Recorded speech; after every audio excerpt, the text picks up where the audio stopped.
नमस्कार, स्वागत है आपका डॉक्टर साहिब में और मैं हूं आपके साथ सौम्या राठी। इस वक्त मेरे साथ बैठे हैं डॉक्टर राजीव रंजन, जो कि बिहार के सबसे जाने माने और सबसे भरोसेमंद फिजिशियंस में से एक हैं। डॉक्टर साहब से आज हम ये समझने वाले हैं कि क्या गुस्सा ज़्यादा आने से वाकई ब्लड प्रेशर एक व्यक्ति का बढ़ सकता है या फिर ये बस कहने सुनने की बातें हैं। साथ ही साथ ये भी जानेंगे कि हाई बीपी के लिए ट्रिगर फैक्टर्स क्या क्या हो सकते हैं। सबसे पहले डॉक्टर साहब नमस्कार, बहुत बहुत स्वागत है आपका। नमस्कार नमस्कार। डॉक्टर साहब, अक्सर गुस्से को लेकर यही कहा जाता है कि ज़्यादा गुस्सा मत करो नहीं तो बीपी बढ़ जाएगा। तो आज यही जानना चाहूँगी कि इस तर्क के पीछे कोई सच्चाई है या फिर ये बस कहने सुनने की बातें हैं। नहीं, एकदम बिल्कुल सच्चाई है सौम्या जी, क्योंकि आपके ब्रेन में दो तरह के सिस्टम काम करते हैं, सिंपैथेटिक और पैरासिम्पैथेटिक। सिंपैथेटिक सिस्टम जब एक्टिवेट होता है तो आपका पल्स रेट बढ़ता है, बीपी बढ़ता है। इसको फाइट और फ्लाइट रिएक्शन कहते हैं। यानी जब कोई आपके सामने दुश्मन आए, उसे आप भागना चाहते हैं तो उस तरह का रिएक्शन होता है।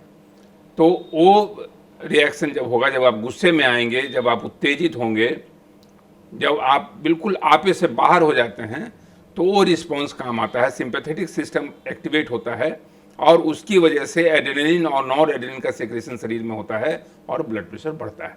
इसलिए कभी भी ज़रूरत से ज़्यादा गुस्सा करना आपके ब्लड प्रेशर के लिए काफ़ी घातक हो सकता है। और कभी कभी ऐसा देखा गया है कि सडन एंगर होने पे इतना ब्लड प्रेशर बढ़ा कि आपका हेमरेज हो गया, ब्रेन हेमरेज हो गया। इसलिए हमेशा कहा जाता है कि गुस्से से बचें, और गुस्से से बचने की तकनीक जो होती है वो पैरासिम्पैथेटिक सिस्टम को उत्तेजित करने की सारी तकनीकें होती हैं, जैसे मेडिटेशन है, योगा है, आसन जो है, प्राणायाम है, मेडिटेशन है। वो सब पैरासिम्पैथेटिक को आप एक्टिवेट करते हैं ताकि सिंपैथेटिक सिस्टम आपका नीचे की तरफ रहे। इसलिए गुस्से से बचें, मैं बार बार कह रहा हूँ।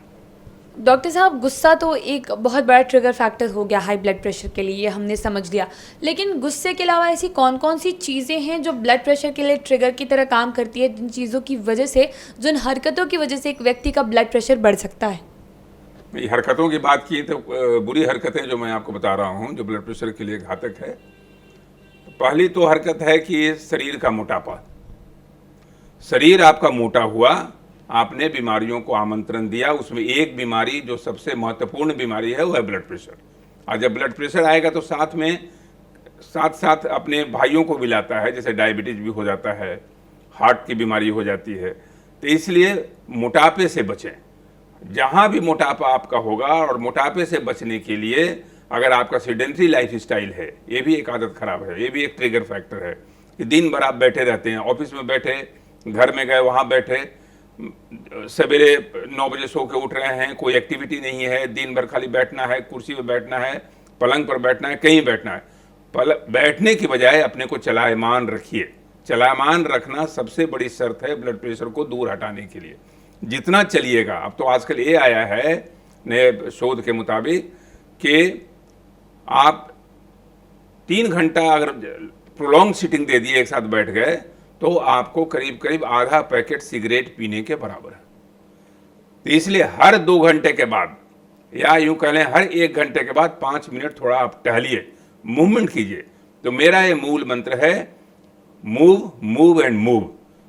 टहलते रहिए, या तो सवेरे टहलिए, मॉर्निंग वॉक लीजिए, दिन भर भी अपना बैठना छोड़ करके एक्टिविटी में विश्वास कीजिए। आपका ब्लड प्रेशर आपसे कोसों दूर रहेगा। इससे वजन भी नियंत्रित रहेगा, आप स्वस्थ रहेंगे। जी डॉक्टर साहब, एक आलस हो गया, एक गुस्सा हो गया, क्या इसके अलावा और भी कोई ऐसी चीज़ है जो रोज़ अपनी ज़िंदगी में लोग कर रहे हैं और उनकी वजह से उनका बीपी बढ़ रहा है? जैसा कि मैं आपको बताया कि ये मानसिक तनाव जो है वो कोई ज़रूरी नहीं कि वो गुस्से से ही मैनिफेस्ट करे। जो व्यक्ति आजकल जो स्लीपनेसनेस, अनिद्रा ज़बरदस्त देखी जा रही है यंग लोगों में, जवान लोगों में, जिनको आगे बढ़ने की आपाधापी में ग्रस्त, दिन भर वो परेशान रहते हैं अपने उद्देश्यों को पाने की चेष्टा में, उनमें मैं बता रहा हूँ कि वो जो मानसिक अवसाद की वजह से नींद में कमी हो जाती है, 2 घंटा सो रहे हैं, 3 घंटा सो रहे हैं, नींद नहीं आ रही है, वो ब्लड प्रेशर के लिए एक ट्रिगरिंग फैक्टर है। तो इसलिए भरपूर नींद लें। खाने में हमेशा जो फैटी डाइट है उसका सेवन कम करें, ये ट्रिगरिंग फैक्टर है। खाने में नमक का इस्तेमाल कम करें तो ज़्यादा अच्छा है। जैसे जितने भी प्रोसेस्ड फूड हैं जैसे आप जिसको फास्ट फूड कहते हैं उसमें नमक ज़्यादा होता है। तो ये सारे चीज़ ट्रिगरिंग फैक्टर हैं जो मिला जुला के आपको ब्लड प्रेशर की आग की ओर ही धकेलते हैं और आप इसकी आग में ज़िंदगी भर जलने को बाध्य होते हैं। उम्मीद करती हूँ कि डॉक्टर साहब ने जो सारी बातें बताई हैं आपने उन सारी बातों को ठीक तरीके से सुना और समझा होगा। और ये आवश्यक है कि जिन आदतों में बदलाव करने के लिए हम लोग लगातार बातें करते रहते हैं, चाहे वो आलस की हो, चाहे वो बढ़ते हुए वज़न की हो, उनके प्रति आप ज़्यादा सतर्क रहें ताकि आप अपने आप को ऐसी बीमारियों से बचाए रख पाएँ। इसी के साथ बहुत जल्द मुलाकात होगी डॉक्टर साहिब के अगले एपिसोड में। तब तक के लिए अगर वीडियो को फेसबुक पर देख रहे हैं तो पेज को लाइक करें, यूट्यूब पर देख रहे हैं तो चैनल को सब्सक्राइब करें। कमेंट सेक्शन में या मेल बॉक्स के माध्यम से आप हमें बता सकते हैं कि डॉक्टर साहिब से आपके क्या सवाल हैं। धन्यवाद।